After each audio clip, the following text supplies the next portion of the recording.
ಬಹಳ ಕಾಲದ ಹಿಂದೆ ಕಾಡಿನಲ್ಲಿ ರತ್ನಾಕರ ಎಂಬ ಕ್ರೂರ ದರೋಡೆಕೋರನು ವಾಸಿಸುತ್ತಿದ್ದ. ಅವನು ಪ್ರಯಾಣಿಕರನ್ನು ದೋಚಿ ಅವರು ವಿರೋಧಿಸಿದರೆ ಕೊಲ್ಲುತ್ತಿದ್ದ.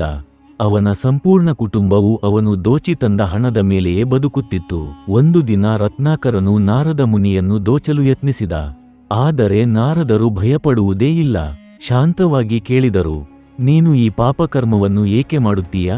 ರತ್ನಾಕರನು ಗರ್ವದಿಂದ ಉತ್ತರಿಸಿದ, ನನ್ನ ಕುಟುಂಬವನ್ನು ಪೋಷಿಸಲು. ಆಗ ನಾರದರು ಆಳವಾದ ಪ್ರಶ್ನೆ ಕೇಳಿದರು, ನೀನು ಯಾರಿಗಾಗಿ ಇಷ್ಟು ಪಾಪ ಮಾಡುತ್ತಿದ್ದೀಯೋ ಅವರು ನಿನ್ನ ಪಾಪಫಲದಲ್ಲಿ ಪಾಲುದಾರರಾಗುವರೆ? ತನ್ನ ಕುಟುಂಬ ಖಂಡಿತ ತನ್ನನ್ನು ಬೆಂಬಲಿಸುತ್ತದೆ ಎಂದು ನಂಬಿದ ರತ್ನಾಕರ ಮನೆಗೆ ಹೋಗಿ ತನ್ನ ಹೆಂಡತಿ ಹಾಗೂ ತಂದೆ ತಾಯಿಯನ್ನು ಕೇಳಿದ.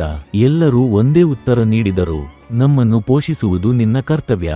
ಹಣವನ್ನು ಎಲ್ಲಿ ತರುತ್ತೀಯೋ ಅದು ನಿನ್ನ ಕೆಲಸ. ನಿನ್ನ ಪಾಪಕ್ಕೆ ನಾವು ಪಾಲುದಾರರಾಗುವುದೇಕೆ? ಈ ಮಾತುಗಳನ್ನು ಕೇಳಿ ರತ್ನಾಕರನ ಕಣ್ಣು ತೆರೆದವು. ಕುಟುಂಬಕ್ಕಾಗಿ ಮಾಡಿದ ಪಾಪದ ಫಲವನ್ನು ತಾನೊಬ್ಬನೇ ಅನುಭವಿಸಬೇಕೆಂದು ಅವನಿಗೆ ಅರಿವು ಆಯಿತು. ಅವನು ಹಿಂದಿರುಗಿ ನಾರದ ಮುನಿಯ ಪಾದಗಳಲ್ಲಿ ಬಿದ್ದನು. ನಾರದರು ಅವನಿಗೆ ರಾಮ ಎಂದು ಜಪ ಮಾಡಲು ಹೇಳಿದರು. ಆದರೆ ರತ್ನಾಕರನ ಹೃದಯ ಅಷ್ಟು ಕಠಿಣವಾಗಿತ್ತು.